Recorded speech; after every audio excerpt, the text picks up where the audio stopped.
Bonjour et bienvenue à une nouvelle critique de Manga Anime Fan, donc suite de la relecture de Soul Eater avec le tome Mais qu'est-ce que Excalibur fait là 14 de Soul Eater. Qu'est-ce que Excalibur fait sur une couverture? L'auteur nous dit c'est parce que c'est ça, Excalibur est arrivé et il a fait bonjour, imbécile, je suis là. Il est partout, partout, il y a du Excalibur, il est même là, il est partout. C'est malade. C'est quand même un beau gag d'avoir mis Excalibur sur une couverture, pas rapport à rien. Mais bon, on s'intéressera au volume. Donc, la poursuite de l'assaut du château Baba Yaga. Ça se continue, ça se conclut pas, mais on a des conclusions qui sont quand même dans ce tome.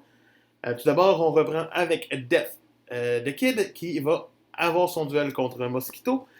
Death va éventuellement avoir une de ses mèches blanches qui va se relier et qui va faire en sorte qu'il devient vraiment plus puissant. C'est pas un upgrade qui est si intense. Tu sais, oui, il fait des belles attaques, mais c'est pas comme ah, ok, il est devenu OP. Non, non, c'est comme ouais, ouais, ouais, intéressant. Il y a du potentiel, il reste deux mèches. Good. Mais pour ça, c'est bien. Ce qui est un peu comme moins bien, c'est encore une fois avec Ox, Kirik. Euh, c'est long, c'est plate. Il se passe rien, puis c'est comme pourquoi ils sont là, ça m'énerve. C'est pas les persos principaux, fait ils ont pas assez de constance encore pour être comme des persos le fun à voir. Mais après ça, on arrive devant Arachné. Et là, tout d'un coup, design des personnages, what the heck? C'est tellement stylé, l'impression d'un chapitre qui commence vraiment stylé, avec Soul qui va parler avec le diabletin en dedans de lui. Mais tout ça, t'es comme. L'auteur s'amuse, c'est épique. Sincèrement, son découpage est génial. J'adore les idées qui commencent à être utilisées tranquillement pas vite, qui ont l'air de plus en plus originales. Par la suite, on va avoir un nouveau personnage, Noah, qui se prénomme, qui va arriver et qui va battre Mosquito,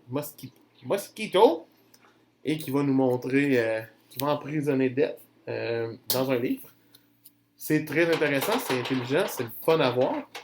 Mais ce qui vient sublimer ce tome, c'est le combat de Blackstar contre Mifune qui continue et qui va se terminer.